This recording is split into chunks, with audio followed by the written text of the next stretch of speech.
So already మీరందరూ కూడా అక్కడ 6 సెషన్స్ అటెండ్ అయ్యారు. అందులో ఒక విషయం అయితే మీకు అందరికీ స్పష్టంగా అర్థమై ఉండాలి. ఏంటంటే human life is very special అని. యెస్. అందరికీ ఆ విషయం అర్థమవుతుంది కదా! Human life is very special and of course very responsible కూడా. అది కూడా మనం డిస్కస్ చేశాం. ఎందుకని హ్యూమన్ లైఫ్ అనేది very special and very responsible అనే దాని గురించి. సో దాని మీదే మనం ఇంకా ఎక్స్‌టెండ్ చేస్తూ ఫర్దర్‌గా మనం తెలుసుకోవడానికి ట్రై చేద్దాం.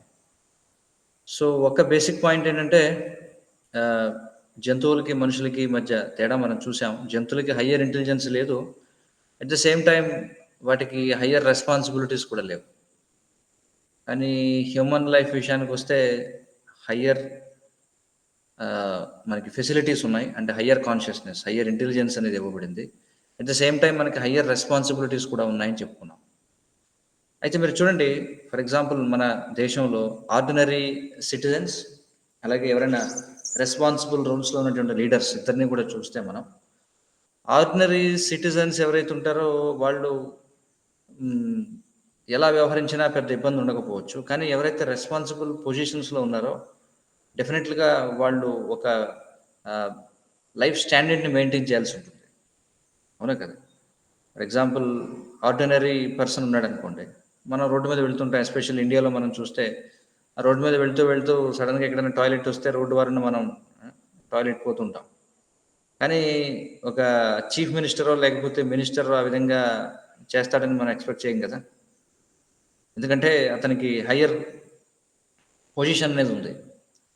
ఇన్ ద సేమ్ వే ఏంటంటే ఎందుకు ఆ వ్యత్యాసం అంటే బికాజ్ అతనికి ఉన్నటువంటి రెస్పాన్సిబిలిటీస్ చాలా హయ్యర్.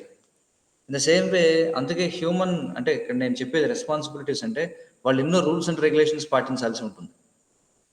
సాధారణమైనటువంటి వ్యక్తి ఏదైనా తప్పు చేస్తే దానికి ఉండే పనిష్మెంట్ వేరు. కానీ రెస్పాన్సిబుల్ పోస్ట్స్‌లో ఉన్న వాళ్ళు తప్పు చేస్తే దానికి ఉండేటువంటి పనిష్మెంట్ వేరు. అవునా కదా! అందుకే జంతువులు అవి ఏ విధమైనటువంటి రూల్స్ పాటించకపోయినా, అవి ఎలా జీవితాన్ని గడిపినా సరే, వాటికి శిక్ష అనేది ఉండదనమాట. కానీ మనిషి ఏదైనా చేస్తే మాత్రం, తప్పు చేస్తే మాత్రం, దానికి తప్పనిసరిగా శిక్షను అనుభవించాల్సి ఉంటుంది. ఆ!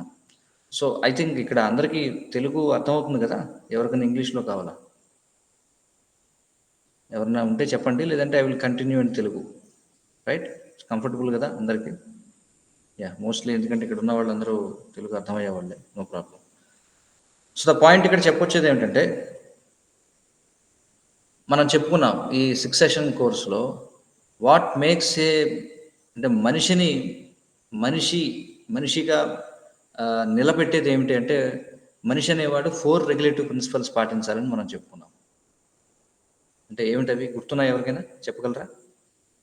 4 రెగ్యులేటివ్ ప్రిన్సిపల్స్ ఏమిటి?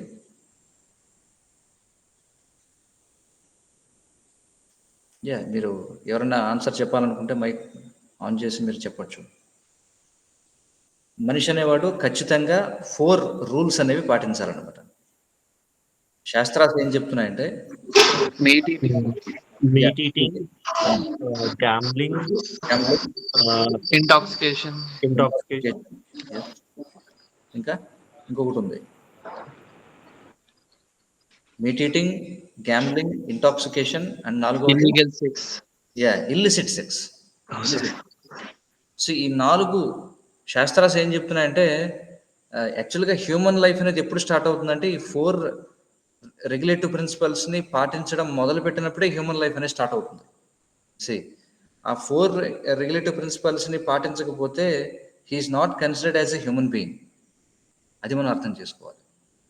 బట్ హ్యూమన్ సొసైటీలో మనం చూస్తే అంటే ఈవెన్ రిలీజియస్ లైఫ్‌లో కూడా మరి ఈవెన్ హిందూయిజం మీరు తీసుకోండి. అంటే ఏదైతే హిందూయిజంగా చెప్పబడుతుందో లేదా అదర్ రిలీజియన్స్ ఇక్కడ ఒక పాయింట్ ఏంటంటే రిలీజియన్ అనేది కేవలం హ్యూమన్ సొసైటీలోనే ఉంటుంది.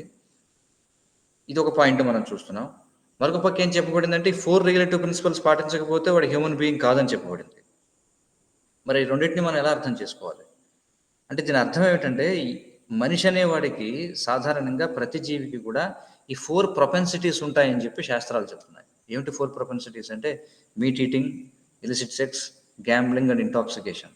దాన్ని భాగవతంలో చాలా చక్కగా వివరిస్తారనమాట. భవయ ఆమిష మధ్య సేవయ అని చెప్పి అంటారు. మీకు నేను అది ఒకసారి ఆ శ్లోక భాగవతం నుండి ఒకసారి చూద్దాం. 1 సెకండ్.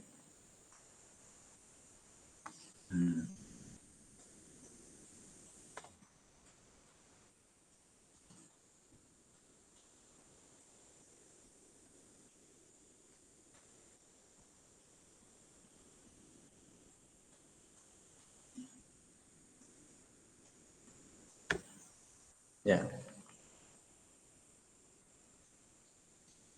సో ఏం చెప్పబడిందంటే, ఎవరైతే బై బర్త్ ట్రైనింగ్ లేనటువంటి వాళ్ళు ఉంటారు, అంటే సంస్కారాలు లేనటువంటి వాళ్ళు ఉంటారు, అంటే ప్యూరిఫికేటరీ రిచువల్స్ అని చెప్పి అంటాం. ఇప్పుడు ఉదాహరణకి జంతువులకి పేర్లు ఉండవు కదా. జంతువులకి పుట్టిన తర్వాత వాటికి ఏం పేర్లు ఉండవు. జంతువులు వాటికి ఏమి అన్నప్రాసన అంటే వాటికి ఏదో ఒక సంస్కారం చేయడం అనేది ఉండదు, లేకపోతే వాటికి విద్యాభ్యాసం అనేది ఉండదు, లేదా జంతువులకి వివాహం అనేది ఉండదు, జంతువులు చనిపోతే అంతిమ యాత్ర లాంటివి చేయడం ఉండదు. ఇవేవి కూడా జంతువులకు ఉండవు, మనుషులకు మాత్రమే ఉంటాయి. ఎందుకంటే మానవ జన్మ అనేది విలువైనది కాబట్టి మానవ జీవితాన్ని పొందిన వారు ఖచ్చితంగా ఈ ప్యూరిఫికేటరీ ప్రాసెస్ అనేది ఫాలో అవ్వాలి. కానీ జంతువులకు అలాంటివి ఏమీ లేవు. మరి ఎందుకోసం ఈ ప్యూరిఫికేటరీ ప్రాసెస్ అనేది ఉంది అంటే మానవ జన్మలో, ఎందుకంటే ప్రతి జీవికి, మనిషికి కూడా బై బర్త్ ఈ 4 కూడా ఉంటాయి. చూడండి, బై బర్త్ ఇక్కడ చాలా ఇంపార్టెంట్ మనం అర్థం చేసుకోవాల్సింది. అంటే బై బర్త్ ఆల్రెడీ ఎలాంటివంటే విత్తనాలు. ఫర్ ఎగ్జాంపుల్ మీరు చూడండి, వేసవి కాలంలో నేలంతా కూడా ఎండిపోయినట్టు ఉంటుంది. కానీ మనకి ఎండిపోయినప్పుడు ఏమనిపిస్తుందంటే, ఓ ఇక్కడంతా కూడా చాలా క్లీన్గా ఉంది, ఇక్కడ ఏం లేదని అనిపించవచ్చు. కానీ కొద్దిగా అక్కడ వాటర్ ఎప్పుడైతే అందుతుందో ఇమీడియట్గా చూడండి మనకి మొలకెత్తుతాయి విత్తనాలు కదా. సో అలానే పసిపిల్లలు అని చెప్పి అంటాం, పాపం పసివాడు అని చెప్పి అంటాం. చూడండి, పసిపిల్లలు వాళ్ళు దైవంతో సమానం అని చెప్పి అంటారు, ఎందుకంటే వాడు ఏ పాపం తెలియదు అని చెప్పి అంటారు. అయితే వాస్తవంగా ఏంటంటే ఇన్ ద హార్ట్ ఆ పాపం చేయాలనేటువంటి డిజైర్ ప్రతి ఒక్కడికి ఉంటుందన్నమాట. పాపం చేయాలనే డిజైర్ అంటే ఏమిటి? పాపం అంటే ఏమిటి? 4 పాపకృత్యాలు ఏవైతే చెప్పబడ్డాయో, అంటే ఇలిసిట్ సెక్స్ కావచ్చు, మీట్ ఈటింగ్ కావచ్చు, గ్యాంబ్లింగ్ కావచ్చు, ఇంటాక్సికేషన్ కావచ్చు, ఈ 4 కూడా సిన్ఫుల్ యాక్టివిటీస్. సో మనిషికి ఎందుకని ప్యూరిఫికేటరీ ప్రాసెస్ అనేవి ఉన్నాయి అంటే చూడండి, మనిషి పుట్టడంతో యాక్చువల్గా చెప్పాలంటే మన వేదిక్ కల్చర్లో వివాహం అయిన తర్వాత, అంటే మ్యారేజ్ అయిన తర్వాత హస్బెండ్ అండ్ వైఫ్ వాళ్ళిద్దరూ కూడా కలవాలి అంటే దానికి ఒక పర్టికులర్ టైం అనేది చూడాలన్నమాట. వాళ్ళ యొక్క జాతకాన్ని బట్టి, వాళ్ళ యొక్క ఏదైతే ఆస్ట్రాలజికల్ చార్ట్ ఉంటుందో, వాళ్ళు సరైనటువంటి ఆ సమయంలో కలిస్తే వాళ్ళకి మంచి బిడ్డ పుట్టేటువంటి అవకాశం ఉంటుందని శాస్త్రాలు చెప్తున్నాయి. అక్కడ నుంచి ప్యూరిఫికేటరీ ప్రాసెస్ స్టార్ట్ అవుతుందన్నమాట. చూడండి, జంతువులకు అలాంటిది ఏం లేదు కదా, జంతువులు ఎప్పుడైనా కలుస్తాయి. కానీ మనిషిగా పుట్టినటువంటి వాడు ఎప్పుడు పడితే అప్పుడు, even though they are husband and wife, వాళ్ళు ఎప్పుడు పడితే అప్పుడు ఇష్టానుసారంగా కలవడానికి లేదు. అలా కలిస్తే ఏమవుతుందంటే వాళ్ళకి పుట్టేటువంటి పిల్లలు ఎవరైతే ఉంటారో they will be like animal consciousness అన్నమాట. అందుకే యాక్చువల్గా హ్యూమన్ సొసైటీ అనేది ఎక్కడ స్టార్ట్ అవుతుందంటే, రెస్పాన్సిబిలిటీ అనేది బిఫోర్ బర్త్ స్టార్ట్ అవుతుంది. చూడండి, even before A person takes birth, parents first of all ఏం చేయాలంటే, వాళ్ళు వెన్ దే గెట్ మ్యారీడ్, చూడండి, మళ్ళీ మ్యారేజ్ చేసుకోవడం కూడా ఇప్పట్లాగా జస్ట్ నాకు నచ్చింది నేను చేసుకుంటాను. ఈ రోజుల్లో మనం చూస్తాం లవ్ మ్యారేజెస్ అని చెప్పి. వాళ్ళు ఏం చేస్తారంటే, బాడీలీ బ్యూటీ, ఎక్స్టర్నల్ బ్యూటీ ఏదైతే ఉందో, ఏదైతే టెంపరీ, జనరల్గా ఏం చేస్తారు, ఎస్పెషల్లీ యూత్ మనం చూస్తే కాలేజ్ డేస్లోనే they attracted towards each other, male and female they get each other.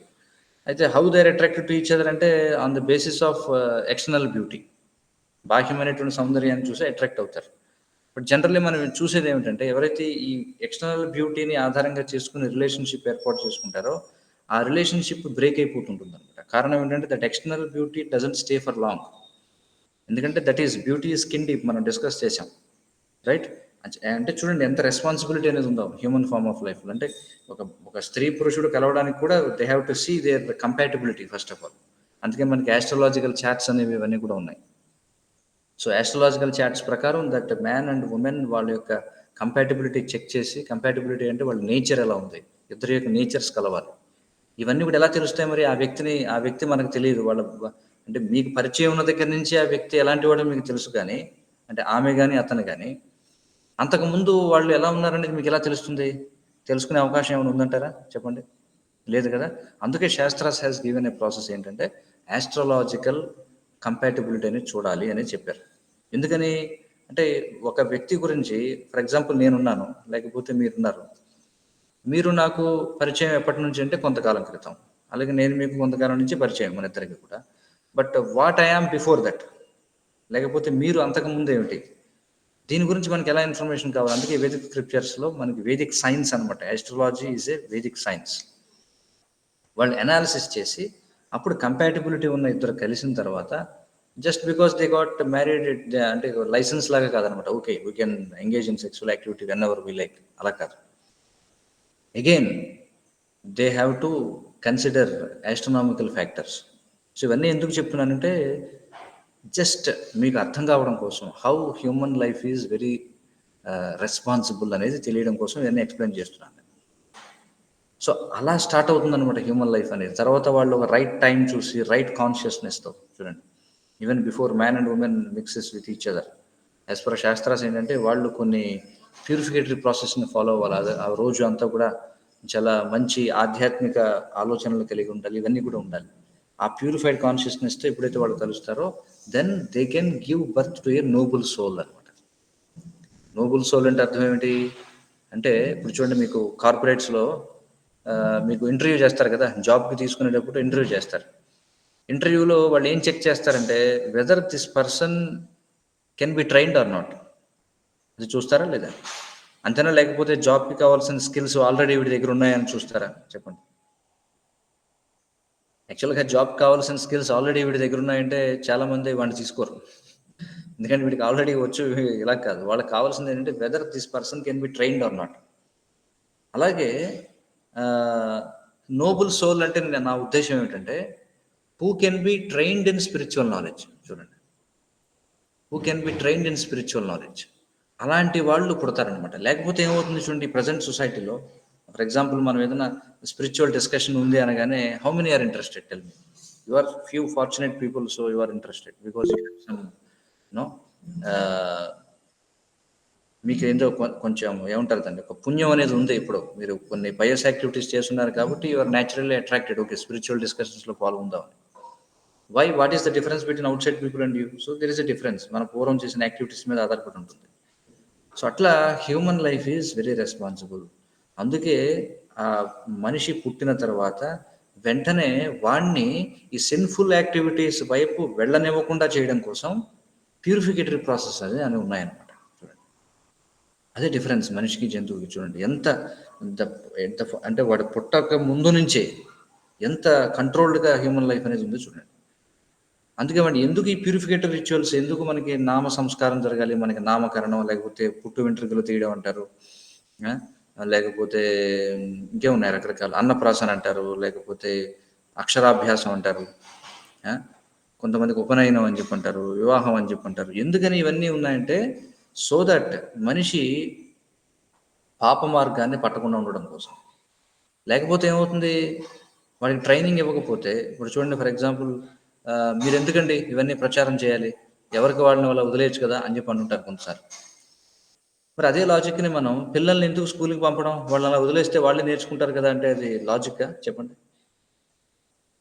తల్లిదండ్రులు వాడిని తీసుకెళ్లి స్కూల్లో వేయకపోతే, అఫ్కోర్స్ స్కూల్కి వెళ్ళాక వాడు చెడిపోతున్నాడు ఈ రోజుల్లో, that is the fault of the modern education system, అది వేరే విషయం. But generally speaking, so training అనేది ఇట్ షుడ్ బి దాన్ని ఏమంటాం, దాన్ని మనం పైన ఇంపోజ్ చేయాలన్నమాట. ట్రైనింగ్ షుడ్ బి ఇంపోజ్డ్, అంతేగాని ఎవరికి వాడికి వాడే ట్రైన్ అవుతాడంటే దట్ డజంట్ హ్యాపెన్. సో అట్లా ట్రైన్ చేయకపోతే ప్రతి మనిషి కూడా naturally he gets attracted to this 4 sinful activities. మీరు అందుకే చూడండి, మంచి విషయాలు తెలుసుకోవాలంటే దానికి మనం ఫోకస్డ్గా చెప్పాలి. చెడు విషయాలు నేర్చుకోవడానికి ఏమైనా ట్రైనింగ్ అవసరమా చెప్పండి? చెడు విషయాలు నేర్చుకోవడానికి ఎలాంటి ట్రైనింగ్ అవసరం లేదు కదా. మీరు జస్ట్ వాడికి ఏ ట్రైనింగ్ ఇవ్వకపోతే బై డిఫాల్ట్ వాడు చేసేది ఏమిటంటే meat eating, illicit sex, gambling, intoxication, అవే కదా చేసేది. చెప్పండి, దానికి ఎవరికైనా ట్రైనింగ్ అవసరమా? కాబట్టి ఈ ట్రైనింగ్ అనేది ఎందుకు అవసరం అంటే అటువైపు వెళ్లకుండా వాడిని రక్షించడానికి. టోటల్ ఎడ్యుకేషన్ సిస్టమ్ అనేది ఉన్నదే దేనికోసం అంటే మనిషిని ఆ పక్కకి వెళ్లకుండా చేయడం కోసం. సో మన వేదిక్ ఎడ్యుకేషన్ సిస్టమ్ అలా ఉండేదన్నమాట. ఇప్పుడంతా కూడా మోడర్న్ ఎడ్యుకేషన్ సిస్టమ్ వచ్చింది. అది ఎప్పుడు వచ్చింది? అది 18th సెంచరీలో లార్డ్ మెకాలే అనేవాడు ఇంట్రడ్యూస్ చేశాడు. ఎందుకంటే ఈ బ్రిటిషర్స్ చూశారు. వాళ్ళు ఏమనుకున్నారంటే వాళ్ళకి అర్థమైంది ఇండియన్ కల్చర్ని మనం బ్రేక్ చేయకుండా వీళ్ళని మనం కాంకర్ చేయలేం, వీళ్ళని ఎలా కాంకర్ చేయాలి అనే దాని గురించి ఒక పెద్ద కమిటీ వేశారు. లార్డ్ మెకాలే అనేవాడిని జర్మనీ నుంచి వాడు వచ్చాడు. ఇవన్నీ అనలైజ్ చేసి వాడు చెప్పింది ఏమిటంటే, వీళ్ళకి చాలా స్ట్రాంగ్ ఎడ్యుకేషన్ సిస్టమ్ ఉంది, గురుకుల ఎడ్యుకేషన్ సిస్టమ్ ఉంది. అన్లెస్ దీన్ని బ్రేక్ చేయకపోతే వాళ్ళని మనం కాంకర్ చేయలేమని కనిపెట్టాడు. అంటే వాడి దృష్టిలో ఇప్పుడు చూడండి, ఇండియాలో మన అనేక రకమైనటువంటి ప్యూరిఫికేటరీ ప్రాసెస్ ఇవన్నీ ఉన్నాయి, మనకి అనేక రకాల రిచువల్స్ ఇవన్నీ ఉన్నాయి. వీటిని చూసి వాళ్ళు ఏమనుకున్నారంటే, ఎందుకంటే ఈ వెస్టర్న్ కంట్రీస్లో వాళ్ళకి అసలు ప్యూరిఫికేషన్ అనేది లేదు. ఉదాహరణకి ఒక పాపులర్ వెస్టర్న్ థింకర్ ఒక అతను ఏమంటాడంటే, వెస్టర్న్ కంట్రీస్లో ఎక్కువ శాతం ఎలా పుడతారట అంటే, సాటర్డే నైట్ తల్లిదండ్రులు ఇద్దరు, అంటే తల్లిదండ్రులు అంటే వాళ్ళు మ్యారేజ్ అయి ఉండాల్సిన అవసరం కూడా లేదు అక్కడ వెస్టర్న్ కంట్రీస్లో, బోత్ మేల్ అండ్ ఫీమేల్, వాళ్ళు బాగా తప్ప తాగిన తర్వాత దాని రిజల్ట్గా పుట్టేటువంటి వాళ్ళే వెస్టర్న్ కల్చర్లో ఉండేవాళ్ళంతా అని చెప్పి అంటారు. చూడండి, సో అలాంటి బ్యాక్గ్రౌండ్ నుంచి వచ్చినటువంటి వాళ్ళకి వాళ్ళ దృష్టిలో ఏమిటంటే meat eating, illicit sex, gambling, intoxication ఇవన్నీ కూడా నార్మల్ థింగ్స్ అనమాట. సో అలాంటి వాళ్ళు ఇండియా వచ్చినప్పుడు ఇండియన్ కల్చర్ని చూసి దే ఆర్ సర్ప్రైజ్డ్. వాళ్ళకి ఏమనిపించిందంటే, అంతే కదా, అసుర స్వభావం ఉన్నవాడు ఎవరైతే, డిమానిక్ ప్రొపెన్సిటీ ఉన్నవాడికి, ఇప్పుడు చూడండి మనం చూస్తుంటాం చాలామంది కాలేజెస్లో చేరినప్పుడు లేకపోతే ఏదైనా కంపెనీలో జాయిన్ అయినప్పుడు మంచి లక్షణాలు ఉన్నవాడిని కూడా అక్కడ ఉన్నవాడిని చెడగొడదామని చూస్తారు. మనకి ఇది తరచుగా కనిపించే విషయమే, అవునా కదా? ఒక 10 మంది అంతా కూడా మీట్ ఈటింగ్ వీటన్నిటికీ అలవాటు పడి ఉంటాయి. ఎవడన్నా కొత్తవాడు ఫ్రెష్గా ఎవడన్నా వచ్చాడు అనుకోండి, వాడు ఇవన్నీ తినకపోతే వాడిని చూసి జలసీ ఫీల్ అవుతుంటారు, వాడిని కూడా ఏదో విధంగా బలవంతంగా ఇందులో లాక్కొద్దామని చూస్తుంటారు. చూడండి, సో ఈ వెస్టర్నర్స్ ఎప్పుడైతే ఇండియా మీద వచ్చినప్పుడు వాళ్ళు కూడా ఇలాగే అనుకున్నారు, వీళ్ళని ఏదో రకంగా నాశనం చేయాలి. సో వాళ్ళు ఏం చేశారంటే ఎడ్యుకేషన్ సిస్టమ్ని ఫస్ట్ ఆఫ్ ఆల్ స్పాయిల్ చేశారు. ఎందుకంటే మన ఇండియన్ ఎడ్యుకేషన్ సిస్టమ్ విద్యా దదాతి వినయం అని చెప్పన్నారు. ఇండియన్ ఎడ్యుకేషన్ సిస్టమ్ యొక్క గోల్ ఏమిటంటే టు డెవలప్ హంబుల్ నేచర్. చూడండి, వినయాన్ని తీసుకురావడం ఫస్ట్ ఆఫ్ ఆల్. ఎడ్యుకేషన్ యొక్క రిజల్ట్ వినయం. కానీ మోడర్న్ ఎడ్యుకేషన్ యొక్క రిజల్ట్ ఏమిటంటే విద్యా దదాతి విత్తం. చూడండి, మనీ ఈజ్ ద గోల్. చూడండి, ఆధునిక modern education system, right? So అందుకే ఇండియన్ ఎడ్యుకేషన్ సిస్టమ్ ఏంటంటే, వాడు పుట్టిన తర్వాత, ఎందుకంటే శాస్త్రాలు చెప్తున్నాయి కదా, why we are in this material world మనం డిస్కస్ చేసాం. మన 6th సెషన్ కోర్సులో ఏం డిస్కస్ చేసాం? Because we have rebelled against God.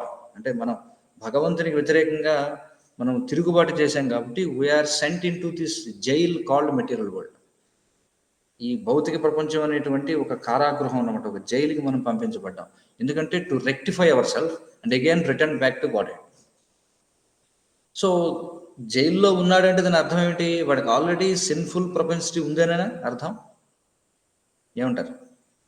లేకపోతే జైల్లో వాడు ఎందుకు ఉంటాడు చెప్పండి? జైల్లో ఉన్నాడంటేనే వాడికి పాపపు బుద్ధి ఉందనే కదా. ఇన్ ద సేమ్ వే మనం ఈ మెటీరియల్ వరల్డ్లో ఉన్నాము అంటే by default we all have this sinful propensity. This we have to understand, అవునా కదా? అందుకే తపస్య అంటే అర్థం ఏమిటి? ఆస్టెరిటీ అంటే ఏమిటంటే మనకి ఉన్నటువంటి న్యాచురల్ ప్రొపెన్సిటీని బయటికి రాకుండా కంట్రోల్ చేయడం. ఎందుకంటే by default every one of us has the propensity to eat meat, propensity to engage in illicit sex. Modern సొసైటీలో చెప్పాలంటే masturbation, it's a big problem. లేకపోతే ఇంకేముంటారు, ఇంటాక్సికేషన్, లేకపోతే గ్యాంబ్లింగ్, ఇలాంటి వాటిలో. I will tell you what gambling అంటే చాలామంది ఏమనుకుంటారంటే జస్ట్ ఏదో బెట్టింగ్ వేయడం లేకపోతే అవి ఇవి అనుకుంటారు. గ్యాంబ్లింగ్ అంటే బేసిక్గా డెఫినేషన్ ఏమిటంటే ఈజీ మనీ అనమాట. చూడండి, easy money without any hard work. Gambling అంటే ఊరికే ఏదో పేకట్ ఆడడం లేకపోతే ఏదో పందాలు వేయడం అదే అనుకోవద్దు. Gambling by principle it means easy money without hard work, కష్టపడి పని చేయకుండా, or without producing anything substantial. చూడండి, ఏది ఉత్పత్తి చేయకుండా, ఏది ప్రొడక్షన్ చేయకుండా, if one things I have to earn money, that is called as gambling. Modern సొసైటీలో ఇప్పుడు డబ్బులు సంపాదించే విధానం అంతా కూడా mostly they are just seeing like easy money అలా వస్తుంది అంతే, రైట్? సో ఆస్టిరిటీ అంటే ఏమిటంటే మనలో బికాస్ వీఆర్ సిన్ఫుల్ ఫెలోస్, అంటే because we are in the material world, ఈ సిన్ అనేది ఉంది మన దగ్గర. సో ఆ వైపుగా మన మైండ్ని వెళ్ళనీయకుండా కంట్రోల్ చేయడం కోసమే ఈ విధానం అంతా కూడా ఉందన్నమాట. That is called austerity. అందుకే human life begins with austerity. ఇదంతా ఎందుకు నేను చెప్తున్నాను, ఎందుకంటే as a human being, really మన హ్యూమన్ బీయింగ్గా ఉండడం వేరు, బిహేవ్ చేయడం వేరు. ప్రభు హరే కృష్ణ. అదే గ్యామ్లింగ్ అంటే వితౌట్ ఎనీ హార్డ్ వర్క్ మనం డబ్బులు సంపాదించడం అని అన్నారు కదా. అవును. సో ఏ గ్యామ్లింగ్ లో అయినా సరే మనం ఎంతో కొంత స్ట్రగుల్ అయితేనే మనకు వస్తుంది కదా. నో, ఇక్కడ చూడండి, అఫ్ కోర్స్ ఈ మెటీరియల్ వరల్డ్ లో మంచి క్వశ్చన్. మెటీరియల్ వరల్డ్ లో ఏం చేయాలన్నా కష్టపడాల్సిందే, అందులో డౌట్ లేదు. కష్టపడకుండా ఏది అవ్వదు. అదే కదా కృష్ణుడు చెప్తున్నాడు, ఈవెన్ తినాలన్నా సరే కష్టపడాల్సిందే. ఇక్కడ పాయింట్ ఏంటంటే ద మైండ్ సెట్ ఏంటంటే మీ మైక్ ని మ్యూట్ చేయండి. సో ఇక్కడ పాయింట్ ఏంటంటే మనం ఉండకూడదంటే ఈజీగా వితౌట్ ఎనీ హార్డ్ వర్క్, అంటే by exploiting others we have to earn. అది ఇక్కడ గ్యాంబ్లింగ్ అంటే చెప్పబడింది, అర్థవుతుంది కదా. అదర్వైజ్ వీ హ్యావ్ టు కష్టపడకుండా ఏమీ చేయలేం మనం. కనీసం నిద్రపోవాలి, ప్రతిరోజు స్నానం చేయాలి, some endeavour is required for everything. కానీ ఇక్కడ చెప్పే పాయింట్ ఏంటంటే ఎథికల్గా అంటే let others work hard, I will enjoy, okay, by some kind of manipulation. చూడండి, సమ్ కైండ్ ఆఫ్ మ్యానిపులేషన్ చేసి I will earn easy money. అది ఇక్కడ అర్థం అన్నమాట గ్యాంబ్లింగ్ అంటే. ఓకే, ఐ హోప్ మీకు అర్థమైందా? అర్థమైంది ప్రభు, థ్యాంక్ యూ. ఫైన్. సో అందుకే నేను ఏం చెప్తున్నానంటే హ్యూమన్ బీయింగ్గా ఉండడం వేరు, హ్యూమన్ బీయింగ్గా బిహేవ్ చేయడం వేరు. There is a difference between that. అంటే we have a machine, just having a machine doesn't make any sense whether you are using it or not for the right purpose. In the same way, unfortunately, even though we got this rare human form of life, మనకి దానికి సంబంధించిన training లేకపోవడం వల్ల most of them tend to misutilize this, right? So మనం దాని యొక్క purpose ఏమిటనే తెలుసుకోవాలి. So okay, by outward appearance we may be like human being, అంటే 2 కాళ్ళు ఉన్నాయి మనకి, కానీ శాస్త్రాలు ఏం చెప్తున్నారంటే ద్విపాద పశువు అనేటువంటి కాన్సెప్ట్ కూడా ఉంది, 2-legged యానిమల్ అని చెప్పి అంటారు. అంటే ఎవరైతే మానవ జన్మ వచ్చిన తర్వాత రెస్పాన్సిబుల్ హ్యూమన్ లైఫ్ని రెస్పాన్సిబుల్గా జీవించరో దే ఆర్ 2-legged యానిమల్స్ అని చెప్పి శాస్త్రాలు చెప్తున్నారు. సో బేసిక్ రెస్పాన్సిబిలిటీ ఏమిటి హ్యూమన్ ఫార్మ్ ఆఫ్ లైఫ్ వచ్చిన తర్వాత అంటే we should not behave in such a way that we will degrade our self. చూడండి, ఎందుకంటే ఒక హయ్యర్, ఇప్పుడు మనం చెప్పుకున్నాం 84 lakhs స్పీసీస్ గురించి చెప్పుకున్నాం కదా, గుర్తున్నాయి ఎవరికైనా? 84 lakhs స్పీసీస్ చెప్పగలరా ఎవరైనా? గుర్తున్నాయి అందులో 84 lakhs స్పీసీస్ ఏమిటో? Anyone can answer? Very interesting, పద్మపురాణంలో ఎక్స్ప్లెయిన్ చేశారనమాట. Very nice shloka is there. జలజా నవలక్షాణి చూడండి, అంటే నవలక్షాణి ఇంకా ఈజీలీ అండర్స్టాండ్ కదా. నవలక్షాణి అంటే 9 lakhs. జలజ అంటే జల అంటే నీటిలో ఉండేవి 9 లక్షల రకాలు. స్థావరాన్ని 1,20,000. స్థావరాన్ని ఏంటంటే అంతే, అలా కదలలేవు అనమాట, అంటే మొక్కలు, చెట్లు ఇవన్నీ కూడా. 1,20,000 అంటే 20 లక్షల రకాలు, రైట్? అంటే పక్షీణాం 10,00,000. దానికి ముందు క్రమయో రుద్ర సంఖ్యాక, క్రిములు అంటే తెలుసు మనకి, ఇన్సెక్ట్స్. రుద్ర సంఖ్యాక అంటే 11, అంటే 11 lakhs. పక్షీణాం 10,00,000, పక్షులు 10,00,000 అంటే 10 లక్షల రకాలు. త్రింశల్ లక్షాని పశవ అన్నారు, అంటే పశువులు 30 లక్షల రకాలు. ఇవన్నీ కలిపితే 80 lakhs అవుతాయి. తర్వాత చతుర్లక్షాని మానవ, అంటే 4 lakhs varieties of human beings అన్నమాట. సో ఇట్లా ఇప్పుడు డార్విన్స్ ఎవల్యూషన్ థియరీ ఉంది, but Darwin's evolution theory Darwin's evolution థియరీలో అతను చేసిన తప్పు ఏంటంటే he took body as the soul అన్నమాట. అతనేమన్నాడు, బాడీ ఎవాల్వ్ అవుతుందని చెప్పాడు. That is the mistake. కానీ ఎవల్యూషన్ అనేది కరెక్టే, కానీ ఎవాల్వ్ అయ్యేది బాడీ కాదు, మన కాన్షియస్నెస్ ఎవాల్వ్ అవుతుంది. అర్థవుతుంది కదా. సో ఇప్పుడు మనం హ్యూమన్ ఫార్మ్ ఆఫ్ లైఫ్కి వచ్చామంటే మనం ఈ ఎవల్యూషన్ ప్రాసెస్లో పైకి వచ్చాం. అంటే చేపల నుండి మొక్కలు, చెట్లు, స్థావరాలుగా, తర్వాత క్రిమికీటకాలుగా, ఇన్సెక్ట్స్గా, ఆ తర్వాత పక్షులుగా, ఆ తర్వాత పశువులుగా, ఆ తర్వాత మనకి హ్యూమన్ ఫార్మ్ ఆఫ్ లైఫ్ వచ్చింది. So it's a great evolution అనమాట. అయితే మరి ఒకసారి ఏమంటామంటే దీన్ని ఎపిటోమ్ ఆఫ్ ఎవల్యూషన్, అంటే మానవ జన్మ రావడం అనేది ఇంకా హైయెస్ట్ పాయింట్ అనమాట. Now we have to decide whether we can get out of this material world, right. ఇది ఎలాంటిదంటే చూడండి, మనకి పూర్వం బ్రిటిష్ వాళ్ళు ఇండియాలో ఎవరైనా ప్రిజనర్స్ ఉంటే వాళ్ళని తీసుకెళ్ళి అండమాన్ జైల్లో పడేసేవారు. మీరు అండమాన్లో కాలాపాని అని చెప్పి ఒక జైల్ కాంప్లెక్స్ ఉందన్నమాట. మీరు అది చూస్తే ఒక పెద్ద గ్యాలరీ లాగా ఉంటుంది, మొత్తం చిన్న చిన్న సెల్స్ అనేవి ఉంటాయి. శాస్త్రాలు ఎలా చెప్తాయంటే 84 lakh స్పీసీస్ కూడా 84 kinds ఆఫ్ ప్రిజన్ సెల్స్ అనమాట. చూడండి, ఇందులో 80 lakh types of prison cells నుంచి బయటపడడం అనేది కష్టం, యువర్ లాక్డ్ అప్. కానీ 4 lakh వెరైటీస్ ఏవైతే ఉన్నాయో, అంటే హ్యూమన్ ఫార్మ్స్ ఏవైతే ఉన్నాయో, వాటికి తలుపు తీసుంది. If they want they can escape, or if they want they can just settle down there, no. But ఇది ఎలాంటిదంటే చూడండి, తలుపు తెరిచి ఉంచారు కానీ వీడు బయటకు వెళ్ళడంలా. అప్పుడు ఏం చేస్తారు, మళ్ళీ లాక్ చేస్తారు. మళ్ళీ లాక్ చేయడం అంటే he will degrade himself to inferior life forms అనమాట.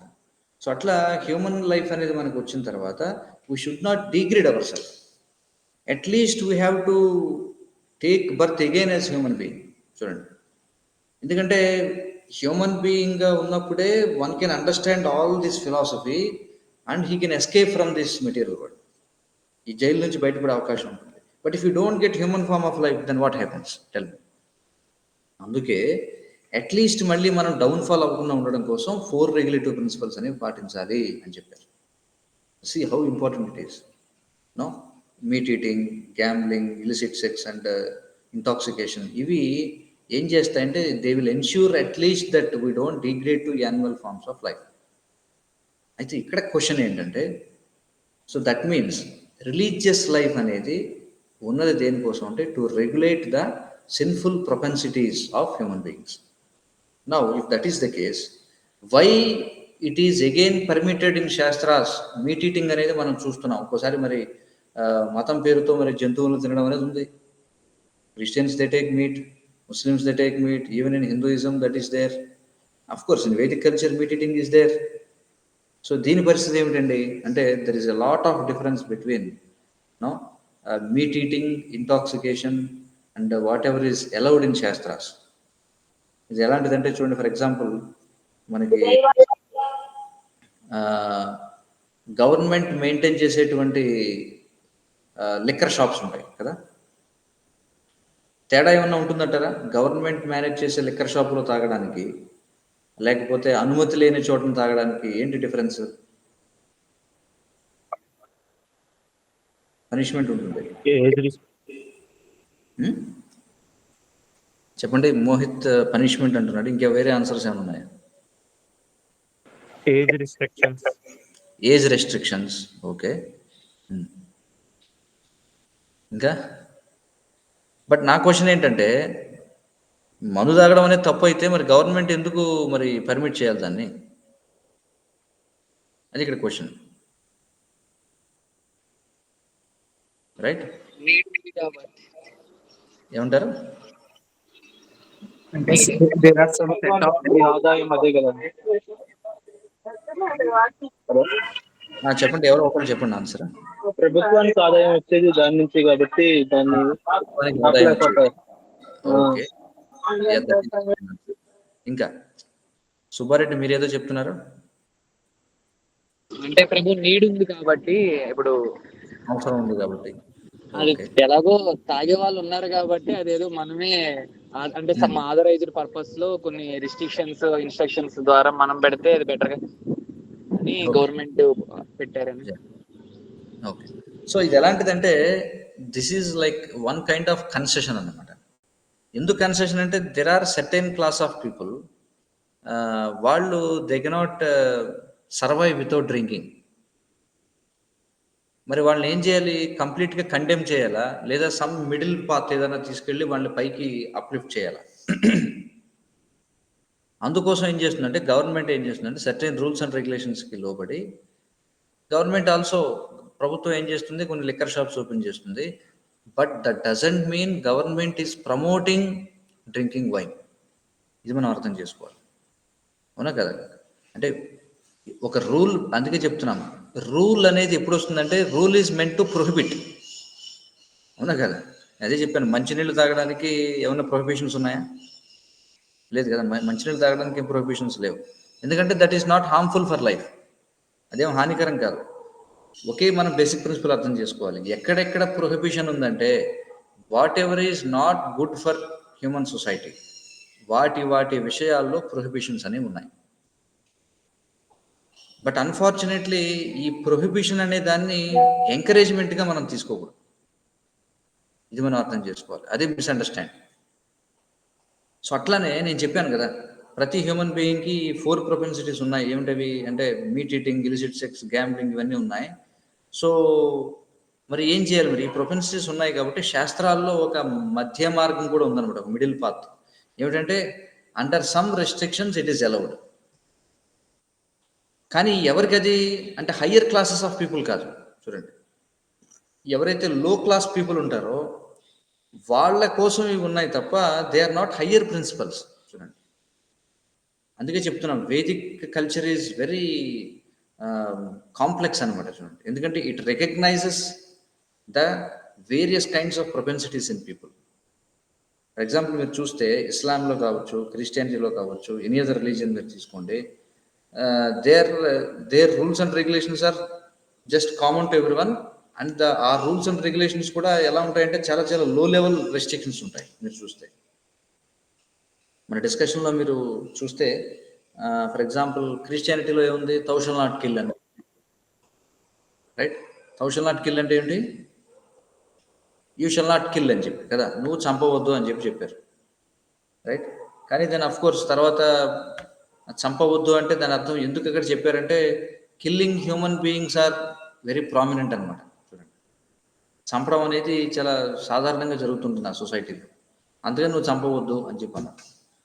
లేదా మనం చూస్తే ఖురాన్లో చూస్తే ప్రొహిబిషన్ ఉంది. ఏమిటంటే తల్లితో చెల్లితో అంటే రక్త సంబంధికులతో మనం మైథునంలో పాల్గొనకూడదు. You should not engage in sexual activities with either mother or sister అని చెప్పారు. ఎందుకది ఉంది అంటే that is prevalent in that society. ఆ సొసైటీలో అది కామన్గా ఉంది కాబట్టి. కానీ అవన్నీ కూడా ఏమిటంటే జస్ట్ లో లెవెల్ రెస్ట్రిక్షన్స్, ఎందుకంటే people are in low level consciousness. కానీ వేదిక్ కల్చర్లో మనం చూస్తే Vedic culture recognizes various levels of consciousness. అందుకే various levels of rules and regulations ఉన్నాయి మనం చూస్తే. అందుకే వేదిక్ సొసైటీల్లో క్లాసిఫికేషన్స్ ఉన్నాయి. ఫస్ట్ ఆఫ్ ఆల్ చూడండి, ఇప్పుడు ఏదైతే క్యాస్ట్ సిస్టమ్ అని చెప్పి అందరూ బ్లేమ్ చేస్తున్నారో కదా, ఇప్పుడు ఒక పెద్ద ప్రాబ్లం కదా, అంటే ఒక ప్రాబ్లంగా చెప్తాం ఏంటంటే హిందూ సొసైటీలో ఈ క్లాసెస్ అనేవి ఉన్నాయి, క్లాస్లెస్ సొసైటీ కావాలి మనకి, అది అని చెప్తుంటారు. కానీ that is a very scientific thing. I will explain to you. ఎందుకనంటే society is classified into 8 categories. చూడండి, ఎక్కడైనా సరే మీరు చూడండి, ఏదైనా ఒక ఆర్గనైజ్డ్ సిస్టంలో so many rules and regulations అనేవి ఉంటాయా ఉండవు? చెప్పండి. వేరియస్ హైరార్కీస్ అనేవి ఉంటాయి. అది ఎక్కడైనా కామన్. అది ఏదైనా సరే ఒక సొఫిస్టికేటెడ్ మెషిన్ ఉందంటే ఒక సొఫిస్టికేటెడ్ మెషిన్లో ఎన్ని కైండ్స్ ఆఫ్ పార్ట్స్ ఉంటాయి చూడండి, ఎన్ని లెవెల్స్ ఆఫ్ పార్ట్స్ ఉంటాయి. అలాగే వేదిక్ సొసైటీ అనేది, Vedic scriptures they recognise there are differences in consciousness of people. That's why they classified the whole society into 8 parts. This is very reasonable, I will tell you. ఇది ఎక్కడైనా ఉంటుంది ప్రపంచంలో. First of all వాళ్ళు ఏం చేశారంటే, ఎలాగంటే for example human body తీసుకోండి. Human body మీరు తీసుకుంటే ఓన్లీ తలే ఉందనుకోండి, ఆ బాడీ పనిచేస్తుందా? ఓన్లీ తల ఉంటే పనిచేయదు, ఓన్లీ చేతులే ఉంటే పనిచేయదు, ఓన్లీ కాళ్ళు ఉన్నా పనిచేయదు.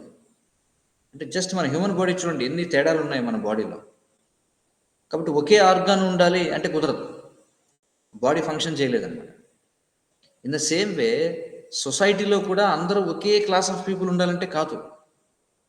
Society doesn't work. For example మీలో చాలామంది మీరంతా కూడా ఐటీ సెక్టార్లో వర్క్ చేస్తున్నారు. ఒకసారి అనుకుందాం, మనం మొత్తం సొసైటీలో ఉన్న వాళ్ళందరూ కూడా ఐటీ సెక్టార్లోనే ఉన్నారనుకో, ఏమవుతుంది చెప్పండి?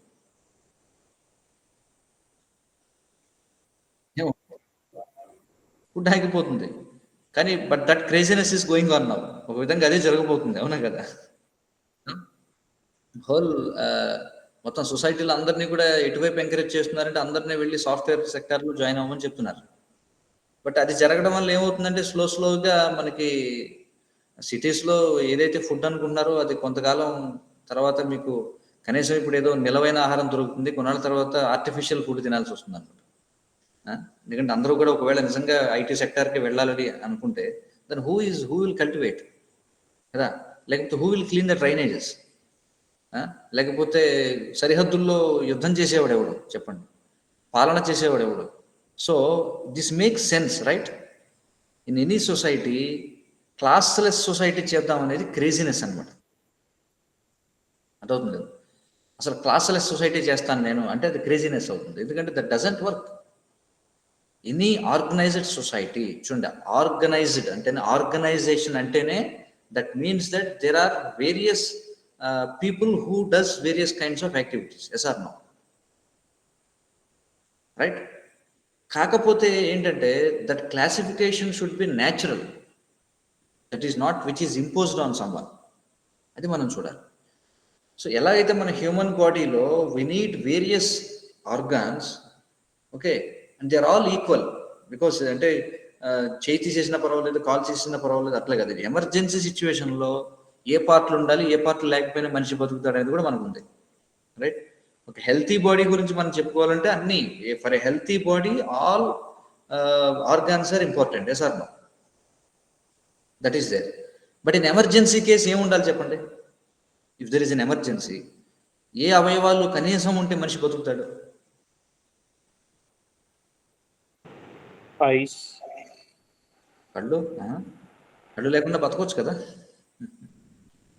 తల లేకపోతే బతకగలమా చెప్పండి? తల లేకపోతే బతకలేము. గుండె లేకుండా కూడా బతకొచ్చు, ఎందుకంటే ఈ రోజుల్లో ఏదో మెషిన్స్ తీసుకొచ్చారు కదా. ఆ రీసెర్చెస్ జరుగుతున్నాయి. చాలా మందికి లోపల హార్ట్లో ఏదో ఒక మెషిన్ పెడతారు, హార్ట్ చేసే పని మెషిన్ చేస్తుంటుంది అనమాట.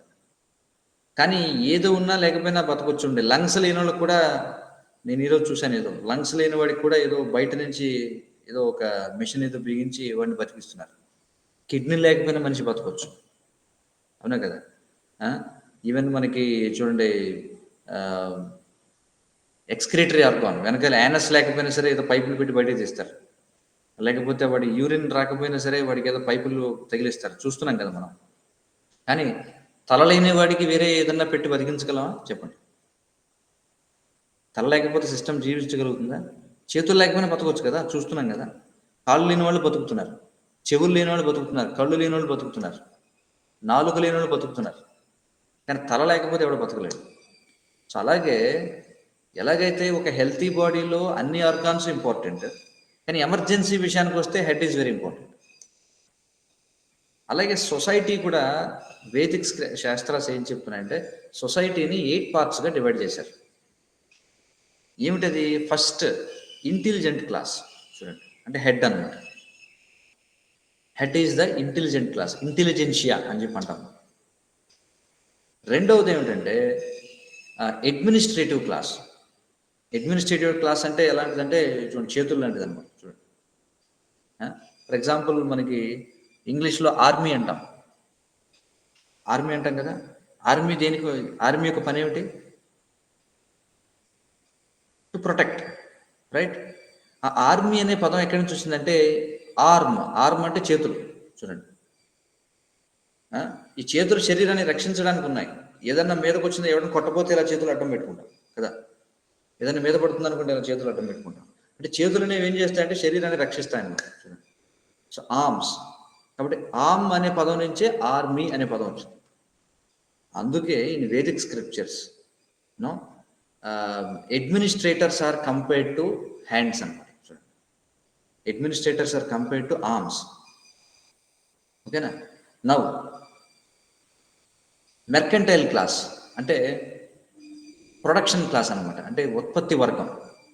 అంటే ఏమిటి, ఎవరైతే ఫుడ్ మనకి ఉత్పత్తి చేస్తున్నారో, ఆహారాన్ని ఉత్పత్తి చేసి లేకపోతే దాన్ని ఎవరైతే బిజినెస్ చేసి దాన్ని మెర్కంటైలిజం చేస్తున్నారో, దాన్ని export imports all this thing, selling buying and all, ఇది చేసేవాళ్ళు ఎవరైతే ఉన్నారంటే ప్రొడక్టివ్ క్లాస్ అనమాట. వాళ్ళు they are considered as a stomach of the system అనమాట. లేకపోతే ఈ తొడలతో కూడా చెప్తారు ఒకసారి, వేస్ట్ పార్ట్, ఈ ఏవైతే థైస్ ఉన్నాయో దానితో పోల్చబడింది.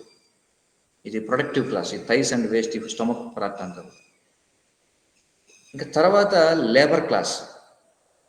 లేబర్ క్లాస్ అంటే పై 3 క్లాసెస్ వర్క్ చేయాలంటే ఏం కావాలి? లేబర్ క్లాస్ కావాలి. అంటే చూడండి, ఈ థైస్ ఉన్నాయి, స్టమక్ ఉంది, ఇవన్నీ ఉన్నాయి, తర్వాత చేతులు ఉన్నాయి, హెడ్ ఉంది, కానీ సొసైటీ నడవాలంటే ఏం కావాలి? కాళ్ళు కావాలి. సో కాళ్ళని లేబర్ క్లాస్తో పోల్చారనమాట. ఎందుకంటే లెగ్స్ ఏం చేస్తున్నాయంటే పైన ఉన్నటువంటి 3 కేటగిరీస్కి సర్వీస్ చేస్తున్నాయి, right? So this is a healthy classification. ఇందులో ఒకళ్ళని అవమానించడానికి ఏముంది చెప్పండి? Some are intelligent by nature, some are their administrative skills అనేవి ఉన్నాయి, కొంతమందికి ప్రొడక్టివ్ స్కిల్స్ అనేవి ఉన్నాయి, కొంతమందికి వాళ్ళకి they don't have any special skill, they just serve the other 3 classes. అలాంటి వాళ్ళు సొసైటీలో ఎప్పుడు ఉంటారు, రైట్? సో ఇవి న్యాచురల్ క్లాసిఫికేషన్స్ అనమాట. ఈ నలుగురు లేకపోతే సొసైటీ పనిచేస్తుందా చెప్పండి? నలుగురు లేకపోతే సొసైటీ అనేది పనిచేయదు, రైట్? ఇవి ఒక వర్గం అయితే, నెక్స్ట్ ప్రతి మనిషి లైఫ్ని కూడా మళ్ళీ 4 క్లాసెస్గా డివైడ్ చేశారు. అంటే మొత్తం టోటల్ హ్యూమన్ సొసైటీని వాళ్ళ యొక్క ప్రొఫెషన్ని బట్టి 4 క్లాసెస్గా డివైడ్ చేశారు. అగైన్ ఒక ఇండివిజువల్ హ్యూమన్ బీయింగ్ని తీసుకొని వాడి లైఫ్ని మళ్ళీ 4 క్లాసెస్గా డివైడ్ చేశారు, 4 స్టేజెస్గా, క్లాసెస్గా. ఏమిటి 4 స్టేజెస్ అంటే, ఫస్ట్ది వచ్చేసి student life, right? Student life తర్వాత అంటే వాళ్ళు ఏం చేశారంటే, ఇప్పుడు ఉన్నటువంటి ఏజ్, దీన్ని కలియుగం అని చెప్పి అంటాం, ఇందులో హ్యూమన్ లైఫ్ని 100 ఇయర్స్గా క్యాలిక్యులేట్ చేశారు. ఎట్ మ్యాక్స్ ఒక పర్సన్ జీవించగలిగితే 100 ఇయర్స్. అందులో ఫస్ట్ వీటిని ఏం చేశారంటే 4, 25, 25, 25 ఇలా డివైడ్ చేశారు. First 25 years is meant for బ్రహ్మచర్య, అంటే దాన్ని స్టూడెంట్ లైఫ్ అని చెప్పి అన్నారు. బట్ ఇక సాంస్క్రిట్ ఎనోటేషన్స్ ఏంటనేది నేను తర్వాత ఎక్స్ప్లెయిన్ చేస్తాను. నెక్స్ట్ 25 ఇయర్స్ అంటే 26 to 50 మ్యారీడ్ లైఫ్, అంటే family life. 50 to 75 retired life అని చెప్పన్నారు. 75 to 100 ఒకవేళ బతుకుంటే అప్పటికి, that is called yes రెనౌన్స్డ్ life. Okay, so this is common thing, right? ఎవడైనా సరే పుట్టిన తర్వాత మీరు చూడండి, ఇప్పుడు నేను చెప్పండి, ప్రపంచంలో ఏ మూలకు వెళ్ళినా ఇంటెలిజెన్స్ క్లాసెస్ అనేది ఉందా లేదా? There is intelligence class. Administrative class అనేది ఉందా లేదా? ఉంది. బిజినెస్ క్లాస్ అనేది ఉందా లేదా? మెర్కంటైల్ క్లాస్, ప్రొడక్టివ్ వర్గం ఉందా లేదా? ఉత్పాదక వర్గం అంటాం. లేబర్ క్లాస్ అనేది ఉందా లేదా? ఉంది. That's what Vedic scriptures are saying. That's why they classified the human society into 4 classes. But వాటికి సాంస్క్రిట్ నేమ్స్ ఏమిటంటే, ఇంటెలిజెన్షియా అంటే బ్రాహ్మణ, రైట్? అడ్మినిస్ట్రేటివ్ అంటే క్షత్రియ, అండ్ మెర్కంటైల్ క్లాస్ అంటే వైశ్య, లేబర్ క్లాస్ అంటే శూద్ర అని చెప్పి డివైడ్ చేశారు. So please understand, these classifications are on the basis of the nature and the work they do. This has nothing to do with birth of a person. Does it make any sense or not? దీనికి ఒక వ్యక్తి యొక్క, వాడు ఏ కుటుంబం, వాడి యొక్క జన్మతో సంబంధం లేదు. By birth no one is a doctor, by birth no one is a Brahmana, by birth no one is a Shudra, by birth no is a Vaishya. ఇది మనం అర్థం చేసుకోవాలి. మనం వాడిని ఎలా ట్రైన్ చేస్తాం, వాడి ప్రొపెన్సిటీని బట్టి మనం వాడికి ట్రైనింగ్ ఇవ్వాలి. అది లేటర్ ఆన్ డిసైడ్ అవుతుంది అనమాట. సో అందుకే శాస్త్రాలు ఏమున్నాయంటే, by nature, by default every one is a Shudra అని చెప్పన్నారు. By birth we are untrained, we are like an animal, అంతే కదా? పుట్టుకతో మనకి ప్యూరిఫికేటరీ ప్రాసెస్ జరగలేదు అనుకోండి, అప్పుడు by birth we are like an animal, that's all, right? So we have to be trained. So what class we belong, that is decided later, not by birth. So Vedic స్క్రిప్చర్స్లో nowhere it is mention that a person is by birth a Brahmana or by birth a Kshatriya or by birth చెప్పలేదు ఎక్కడ కూడా. No, but the problem is that is misunderstood. ఆ మిస్అండర్స్టాండింగే that is the cause of this modern caste system అనమాట. It has nothing to do with anything. అది మనం అర్థం చేసుకోవాలి. So in the same way మీరు చూడండి, హ్యూమన్ లైఫ్లో ఫస్ట్ పార్ట్ ఎప్పుడు కూడా స్టూడెంట్ లైఫే. అంతేగాని పుట్టగానే ఎవరైనా పెళ్లి చేస్తారా చెప్పండి? ఎక్కడైనా ఉందా పుట్టగానే పెళ్లి చేయడం? పుట్టగానే రిటైర్ అవ్వడం అనేది ఉండదు. It's a natural classification. By nature పుట్టిన తర్వాత we try to train him, right? అన్ని లైఫ్లోని అన్ని ఆస్పెక్ట్స్లో కూడా we train him first of all. So this is the thing which is done in the whole world. This is naturally done, yes or no? Not that in US they get married first and they go to college. Only ఇండియాలోనే జరుగుతుందని కాదు, everywhere throughout the world the same thing happens. So కాబట్టి న్యాచురల్గా first part of the life should be, అంటే ముందు ఎలా బతకాలో తెలియాలంటే ముందు నువ్వు శిక్షణ తీసుకోవాలి కదా. సో ఫస్ట్ ఆఫ్ ఆల్ అందుకే దాన్ని ఏమన్నారు, స్టూడెంట్ లైఫ్ అని చెప్పి అన్నారు. దట్ ఈస్ ఆల్వేస్ సాంస్క్రిట్లో దాన్ని బ్రహ్మచర్య అని చెప్పి అన్నారు. అయితే there is a difference between the Western concept of student life and the Vedic concept of student life. That's a different thing. Because Western society depends completely on sense gratification. And while society అంతా కూడా animalistic living అనమాట. So they don't have any purificatory things in their life. But Vedic culture అట్లా కాదు. Vedic culture recognizes the uniqueness of human life అనమాట. Because ఈ understanding వాళ్ళకి western కల్చర్లో లేదు. వాళ్ళు ఏమనుకుంటారంటే చూడండి, the whole life is centred around enjoyment. చూడండి, వెస్టర్న్ కల్చర్లో the whole life is centred around enjoyment. వాళ్ళకి లైఫ్ గోల్ ఏంటంటే eat, sleep, mate and defend, that's all. అదే వాళ్ళకి గోల్ లైఫ్. కానీ వేదిక్ లైఫ్లో ఎవరైతే those have taken birth in India, they are not meant to live like animals అనమాట. ఎందుకంటే India is very unique. First of all India is very unique and taking birth in India is very rare opportunity. ఎందుకంటే unless, అంటే శాస్త్రాలు ఏం చెప్తున్నాయంటే మనిషిగా కూడా, మనిషి జన్మ పుట్టేవాడు కూడా మనం చెప్పుకున్న 84 lakhs స్పీసీస్లో 80 lakhs దాటిన తర్వాత ఎవరైతే హ్యూమన్ లైఫ్కి ఎవాల్వ్ అవుతారో బై డిఫాల్ట్ వాళ్ళు ఇండియాలో పుట్టడం అనేది జరగదు. They may take birth in western countries, ఆఫ్రికాలో, లేకపోతే యూరోప్లో, ఇంకెక్కడెక్కడ కూడా పుట్టుండొచ్చు. But taking birth in India is very unique. ఎందుకంటే those who take birth in India by default వాళ్ళకి ఏంటంటే ది సెల్ఫ్ రిలైజేషన్ గురించినటువంటి అవేర్నెస్ అనేది ఉంటుంది, లేదా తెలుసుకునే అవకాశం ఎక్కువగా ఉంటుంది, which is absent in western countries, right? So మన వేదిక్ వే ఆఫ్ లైఫ్ ఏంటంటే they analysed each and every aspect of human life. So కాబట్టి అందుకే హ్యూమన్ లైఫ్ అనేది వెరీ రెస్పాన్సిబిలిటీతో కూడుకున్నటువంటిది. సో మనం చూస్తే ఇక్కడ చూడండి, మరి రిలీజియన్లో మరి మనకి కనిపిస్తుంది, మళ్ళీ అదే పాయింట్కి వస్తే, మరి ఏవైతే శాస్త్రాల్లో అనుమతులు ఇవ్వబడ్డాయో ఫర్ మీట్ ఈటింగ్ లేదా ఇంటాక్సికేషన్ కోసం, వీటి కోసం, దే ఆర్ నాట్, అవేదో సపోర్ట్ చేస్తున్నట్టు కాదనమాట, దే ఆర్ ప్రొహిబిటింగ్ అనమాట. అదర్వైజ్ ఎందుకు దాన్ని ప్రొహిబిట్ చేయాలి? మంచిదైతే ప్రొహిబిట్ చేయాల్సిన అవసరం ఉంది చెప్పండి. That is bad, so it should prohibited. మంచిదాన్ని ఎప్పుడు ప్రొహిబిట్ చేయాల్సినటువంటి అవసరం లేదు. అందుకే వేదిక్ కల్చర్లో ఒకవేళ నిజంగా ఎవరైనా మీట్ ఈటింగ్ చేయాలనుకుంటే వాడికి మంత్లీ వన్స్ మాత్రమే అనుమతించారు. కదా, మంత్లీ వన్స్ అంటే అది కూడా డార్క్ ఫోర్ట్ నైట్, అంటే అమావాస్య రోజున. పూర్వం ఏం చేసేవారంటే వాళ్ళు తీసుకువెళ్ళి గ్రామదేవతకి, కాళికాదేవికి బలిచ్చి వాళ్ళు తినేవారు. Only once in a month is allowed. That is also for class of శూద్ర, చూడండి, లేబర్ క్లాస్ వాళ్ళ కోసం, నాట్ ఫర్ ద హయ్యర్, ఎవరైతే ఇంటెలిజెంట్ క్లాస్ లేకపోతే అడ్మినిస్ట్రేటివ్ క్లాస్, ఎవరైతే ప్రొడక్టివ్ క్లాస్ వాళ్ళు ఉన్నారో వాళ్ళ కోసం కాదనమాట. That is meant for lower strata of the society.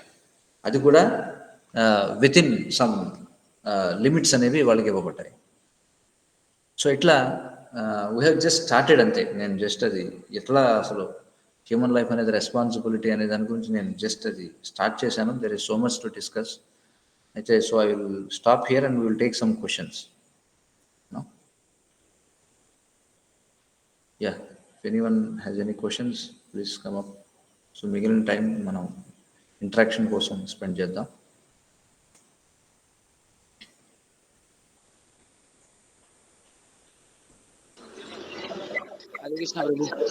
Hare Krishna, చెప్పండి సుబ్బారెడ్డి.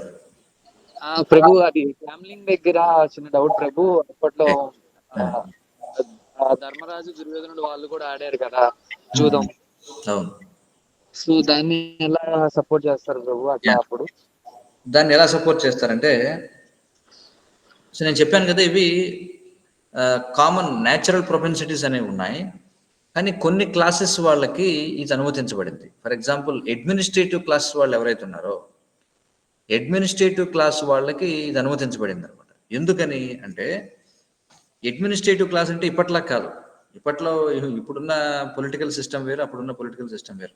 ఇప్పుడున్నది డెమోక్రసీ అంటే ఏం చేస్తారు, అందరూ ఓట్లు వేసి ఎవరినో ఒకరిని ఎలక్ట్ చేస్తారు. కానీ అప్పట్లో అలా కాదనమాట. అప్పట్లో సిస్టమ్ ఏంటో తెలుసా, ఒకడు దేశానికి రాజు అవ్వాలంటే, రాజు అంటే అర్థం ఏంటంటే he is the strongest in the kingdom. చూడండి,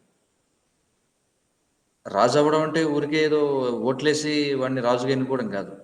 రాజు అంటే ఏమిటంటే వాడు వచ్చి నిలబడ్డాడంటే 1-to-1 ఫైట్లో కానీ లేకపోతే ఇతర యుద్ధ విధానాల్లో కానీ వాడిని ఎవడు ఓడించగలిగేవాడు ఉండకూడదు రాజ్యంలో. చూడండి, అర్థమవుతుంది కదా. ఒక రాజు ఉండడం అంటే, పూర్వం రాజులు అంటే ఇప్పట్లాగా వాళ్ళు ఎందుకో పనికిరాని దద్దమ్మలందరికీ ఓట్లు వేసి గెలిపించడం కాదనమాట. సో వాళ్ళు అంత ఫియర్స్గా, వాళ్ళు అంత స్ట్రాంగ్గా ఉండేవాళ్ళు అనమాట. చూడండి, క్షత్రియస్ అనేటువంటి వాళ్ళు. సో కాబట్టి వాళ్ళు అంత హయ్యర్ రెస్పాన్సిబిలిటీ అనేది తీసుకుంటున్నారు కాబట్టి వాళ్ళకి కొన్ని కన్సెషన్స్ ఇవ్వబడ్డాయి ఓన్లీ ఫర్ క్షత్రియాస్. చూడండి, అది కూడా ఓన్లీ ఫర్ అడ్మినిస్ట్రేటివ్ క్లాస్ మాత్రమే గ్యాంబ్లింగ్ అనేది ఇవ్వబడింది. ఎందుకంటే ఇది ఒక వన్ కైండ్ ఆఫ్ మనం ఏం చెప్తాం దాన్ని, విహారం అన్నమాట. ఏమంటాం దాన్ని, what is the exact word, దాన్ని ఇంగ్లీష్లో ఏం చెప్తాం, ఇప్పుడు చూడండి, ఇప్పుడు సాఫ్ట్వేర్ వాళ్ళు 5 రోజులు పనిచేసి 2 days ఏం చేస్తారు, రిలాక్స్ అవుతుంటారు రకరకాల. స్ట్రెస్ రిలీఫ్ స్ట్రెస్ రిలీఫ్ అనే కంటే ఇంకొక వర్డ్ ఉంది, anyway. So one kind of entertainment, so that is allowed for Kshatriyas.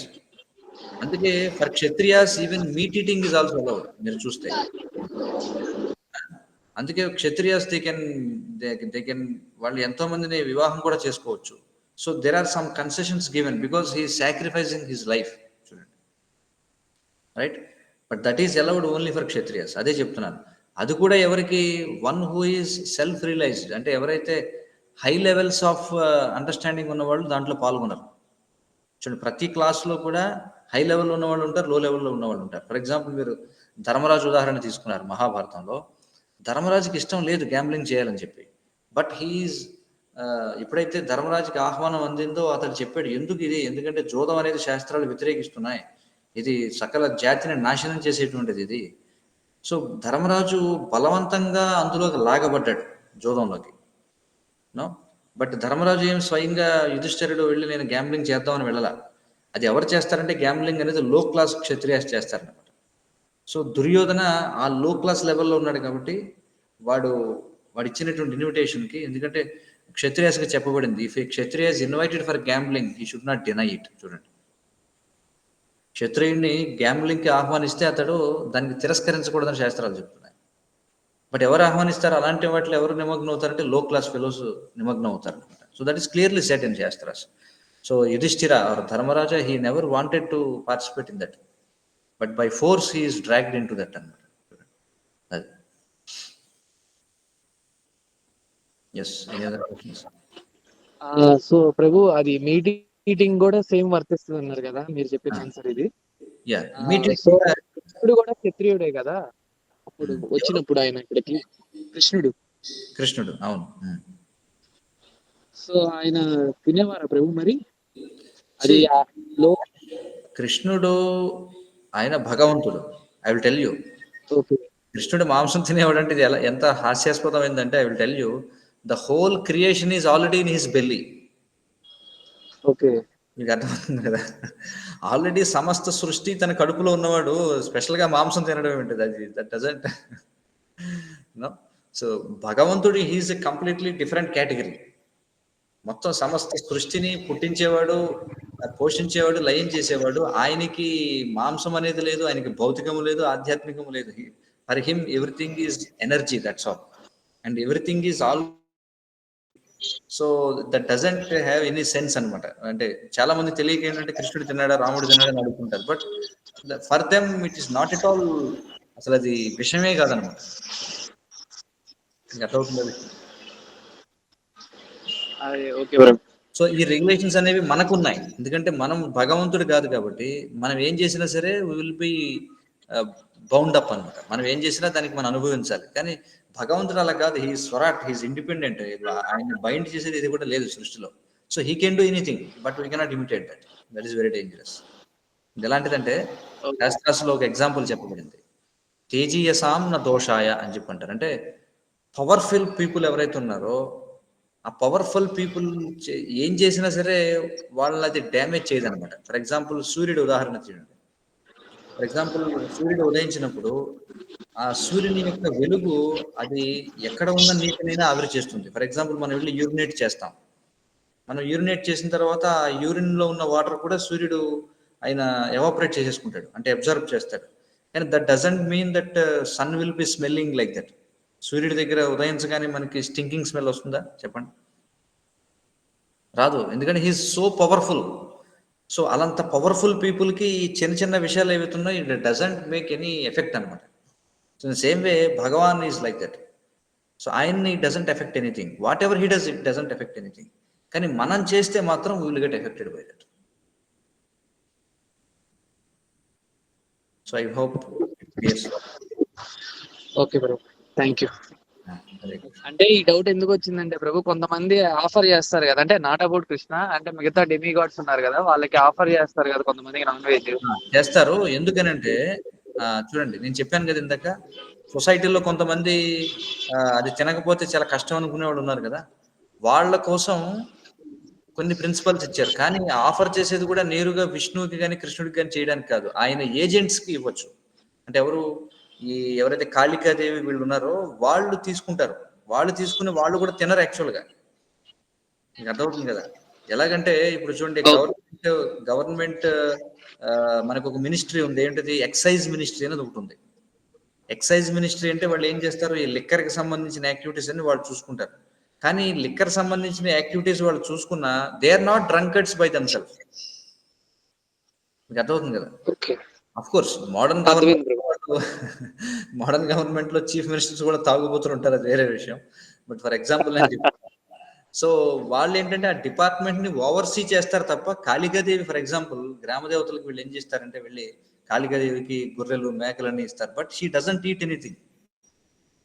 శాస్త్రాలు ఏం చెప్తున్నాయంటే అవి అన్ని ఏం చేస్తుందంటే ఆవిడ దగ్గర ఉండేటువంటి అసిస్టెంట్స్ ఎవరైతే ఉంటారో వాళ్ళకి ఇస్తుందట, వాళ్ళు తింటారు. బట్ కాళికాదేవి కానీ శివుడు కానీ ఏ దేవత 33 కోట్లలో ఏ దేవత కూడా they don't take, they are not meat eaters. చూడండి, అర్థమవుతుంది కదా. But some arrangement should be there, someone has to accept it. కాబట్టి భగవంతుడు వాళ్ళని నియమిస్తాడు. వీళ్ళందరూ ఏం చేస్తారంటే తెలివి లేని వాళ్ళు వెళ్ళి బలిచ్చి కోళ్ళు అవి ఇవి వెళ్ళి భగవంతుడికి ఇచ్చి, అదే ఐ మీన్ దేవతలకు ఇచ్చి వాళ్ళు తింటుంటారు. It's a concession given, same like our excise department. Okay.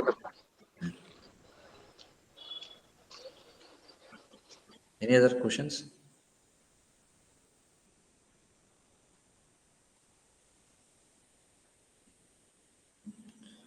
So, any questions లేకపోతే then, so I request everyone to chant at least one round of Hare Krishna. అంటే మీరందరూ, మీలో కొంతమంది ఆల్రెడీ జపం చేస్తున్న వాళ్ళు ఉండుంటారు నాకు తెలిసి. మీలో ఎంతమంది చాంటింగ్ చేస్తున్నారు? జస్ట్ హ్యాండ్ రైస్ చేయండి, electronic hand. 1 2 3 4. Okay, 4 members already chanting చేస్తున్నారు. So I request others also to please chant at least 1 round of Hare Krishna mantra. ఎందుకంటే అది కలియుగ విధానం. అది will discuss about that also slowly how it is very important అనే దాని గురించి. But please start chanting at least 1 or 2 times Hare Krishna Krishna Krishna Hare Hare, Hare Rama Rama Rama Hare Hare అనేది chanting చేయండి. It takes hardly 8 to 9 minutes, అంతకుమించి మీకేం సమయం పట్టదు. So please chant Hare Krishna. And also we have any books by Srila Prabhupad, అంటే ఇస్కాన్ బుక్స్ మీ దగ్గర ఏమైనా ఉన్నట్లయితే, ఎందుకంటే హైయెస్ట్ ఫిలాసఫీని అందరికీ అర్థమయ్యే విధంగా మోడర్న్ పీపుల్ ఎవరైతే ఉన్నారో వాళ్ళు కూడా ఏజ్ ఓల్డ్ వేదిక్ ట్రూత్స్ అర్థమయ్యేలా చాలా సింపుల్ లాంగ్వేజ్ ఇచ్చారు. So please try to read some books. So మళ్ళీ నెక్స్ట్ సెషన్లో మనం కలుద్దాం. యాక్చువల్గా రేపు కూడా ఒక సెషన్ ఉంటుంది. ఈరోజు ఎవరైతే అటెండ్ అవ్వలేకపోయారో వాళ్ళ కోసం రేపు ఒక సెషన్ పెడదాం అనుకుంటున్నాం. Maybe if some of you are interested you can join, but I don't think maybe practical for you. Okay then, so ఇంకేమీ డౌట్స్ లేకపోతే can we close here or any question is there? Thank you Prabhu. ఇది మీరు చెప్పినట్టు like అంటే కొన్ని exceptions ఉంటాయి కదా, ఇలా శుద్రాస్ కి అంటే ఓన్లీ మంత్లీ వన్స్ తినాలని, వాళ్ళు అంటే తెలియకుండా దాన్ని మిస్యూటిలైజ్ చేసుకుంటే, అంటే వాళ్ళు దాన్ని పాజిటివ్ గా తీసుకోకుండా నెగటివ్ గా తీసుకుంటే అంటే ఎలా ప్రభుజీ? యా, ఇప్పుడు ఎప్పుడైతే రూల్ బ్రేక్ చేస్తామో మనం పనిష్మెంట్ అనేది తప్పదు మనకి. అంటే వాళ్ళకి రియలైజేషన్ ఎప్పుడు వస్తుంది? రియలైజేషన్ ఇప్పుడు వస్తుంది అంటే నాలెడ్జ్ అనేది ఇవ్వాలి. అందుకే మనకి యాక్చువల్గా ఈ Brahmanas are meant to do that. For example ఈ టెంపుల్స్లో ఉండేటువంటి బ్రాహ్మణాస్ వీళ్ళందరూ కూడా ఆ నాలెడ్జ్ ఇవ్వడానికే ఉన్నారు. But unfortunately they themselves they don't know. అర్థవుతుంది కదా. ఇంకొక విషయం ఏంటంటే మోడర్న్ సొసైటీలో వేదిక్ కల్చర్లో అట్లీస్ట్ నెలకు ఒకసారి మాత్రమే వాళ్ళు బలిచ్చి తినేవారు. కానీ ఈ రోజుల్లో ఎప్పుడు పడితే అప్పుడు ప్రతిరోజు వారానికి 7 రోజులు కూడా తింటున్నారు. ఏది ఈ మటన్ షాప్స్, చికెన్ షాప్స్ ఇవన్నీ ఎక్కడ పడితే అక్కడ వచ్చేసాయి. ఇప్పుడు వీళ్ళు ఏమంటారంటే చాలా హాస్యాస్పదమైన విషయం ఏంటంటే వీళ్ళు జంతు బలి గురించి మాట్లాడుతుంటారు. జంతు బలి అనేది చేస్తున్నారు దేవాలయాల్లో అని చెప్పి. But that is most exalted actually. ఎందుకంటే ఓన్లీ జంతు బలి అనేది కూడా అదే నేను చెప్తున్నాను. It's an exemption given to prohibit. జంతు బలి అనేది ఇవ్వడం వల్ల కేవలం నెలకు ఒకసారే వాళ్ళు వెళ్ళి బలిచ్చి తినేవారు. కానీ ఇప్పుడు అది ఏమవుతుంది, ఇప్పుడు జంతు బలిని నిషేధించారు కదా. చూడండి, hypocrisy of the modern society ఏంటంటే వాళ్ళు జంతు బలిని నిషేధించి ప్రతిరోజు తినమని చెప్తున్నారు. Such a hypocrisy, such a non sense it is. Vedic culture never encouraged meet eating.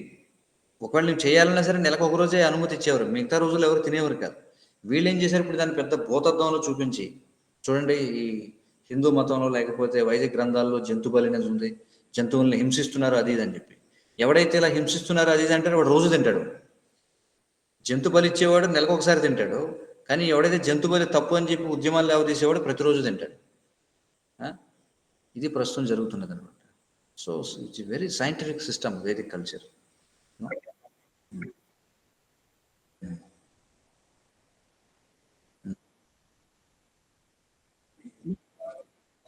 See, the point is ఇక్కడ మీరు చూడాల్సింది whether you are killing an innocent living entity or not. ఇక్కడ జంతువుని చంపుతున్నారా లేదా చూడండి. For example, okay, I will take your logic.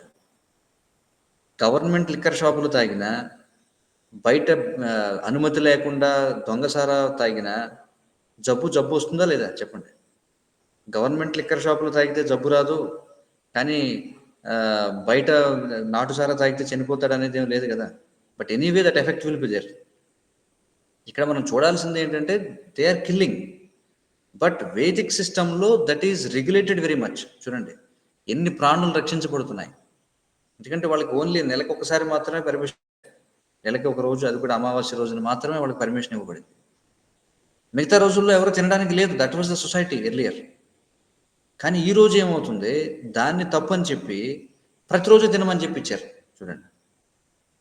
So how many lakhs and crores of living entities are getting butchered every day, you see. No, it's a hypocrisy, right? So వాళ్ళు ఏమంటారంటే ఇది జంతువులు తప్పు అంటున్నారు. బట్ ద థింగ్ ఈజ్, మీరు చూడాల్సింది ఏమిటంటే అక్కడ జంతువుని చంపుతున్నారు, అది మనం చూడాల్సిందే.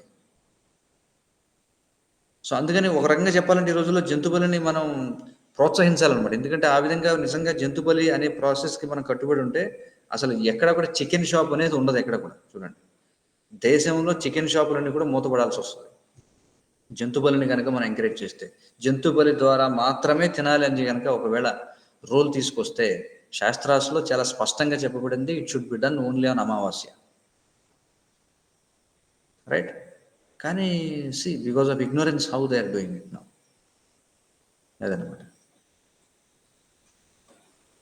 Yes, any other questions? Fine then. So shall we finish it here? Hare Krishna, Krishna Krishna, Hare Hare, Hare Rama, Rama Rama, Hare Hare. Okay. So we'll meet tomorrow.